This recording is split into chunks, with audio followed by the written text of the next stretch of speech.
Hello students, আজকে আমি তোমাদের কাছে নিয়ে এসেছি ম্যাথের একটি শর্টকাট ট্রিক্সের গুরুত্বপূর্ণ ক্লাস।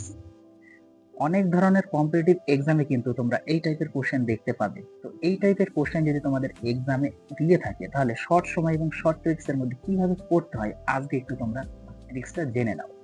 দেখো, প্রথম যে অঙ্কটি একটু খেয়াল করো, দেওয়া আছে কিন্তু রুটের মধ্যে 30 প্লাস রুটের মধ্যে 30 প্লাস রুটের মধ্যে 30 প্লাস ডট ডট দিয়ে ইনফিনিটি পর্যন্ত দেওয়া আছে। যখন এই টাইপের অঙ্কগুলি তোমরা দেখবা তখন সবসময় মনে রাখবা যে রুটের মধ্যে যে সংখ্যাটি দেওয়া আছে সেই সংখ্যাটাকে আমরা এমন দুটো সংখ্যাতে ভাঙাবো, মানে গুণ করলে এমন দুটো সংখ্যা নাও যে দুটো সংখ্যার গুণ করলে যেন 30 হয় এবং সেই দুটো সংখ্যার যেন অন্তর 1 আসে। ওকে, তাহলে কি বললাম, যে সংখ্যাটা দেওয়া থাকবে সেই সংখ্যাটা এমনভাবে ভাঙাও যেন দুটো সংখ্যার গুণফল 30 হয়। আমরা যদি 5 আর 6 যদি করি, 5 আর 6 যদি আমরা গুণ করি তাহলে কিন্তু আমরা 30 পাই। তো এমন ভাবে তোমাদের ভাঙাতে হবে সেই সংখ্যাটা যেন এই দুটো সংখ্যার আবার অন্তর যেন 1 হয়, এই দুটো সংখ্যার ডিফারেন্স যেন 1 থাকে। তাহলে 6 থেকে যদি আমরা 5 বাদ দিই তাহলে কিন্তু 1 পাবো। কন্ডিশন এটা তোমাদের অ্যাপ্লাই করতে হবে।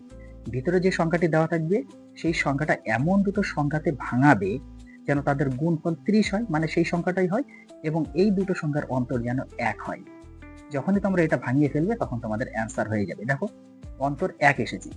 এখন যদি প্লাস দিয়ে দেওয়া থাকে, প্লাস দিয়ে যদি দেওয়া থাকে সবসময় মনে রাখবে বড় যে সংখ্যাটি সেটাই হচ্ছে তোমাদের সঠিক অ্যান্সার। অর্থাৎ অপশন নাম্বার 2 কিন্তু তোমাদের প্রথম অঙ্কের সঠিক অ্যান্সার। এবার নেক্সট কোশ্চেনটি দেখো, আমাদের দেওয়া আছে কিন্তু 42 দেওয়া আছে। এবার 42 আমরা ভাঙিয়ে দিই এমন দুটো সংখ্যাতে, যেমন 6 আর 7 যদি আমরা গুণ করি 6 7 42, এবং এই দুটো সংখ্যার আবার ডিফারেন্স দেখো কিন্তু আমরা 1 পাবো। ডিফারেন্স কিন্তু 1 হতে হবে, 1 না হলে কিন্তু হবে না।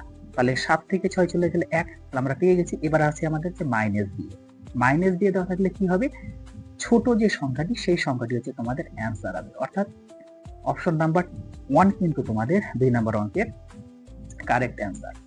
তোমাদের এই ট্রিক্সটি কেমন লাগলো অবশ্যই আমাকে কমেন্ট বক্সে কমেন্ট করে একটু জানাবে।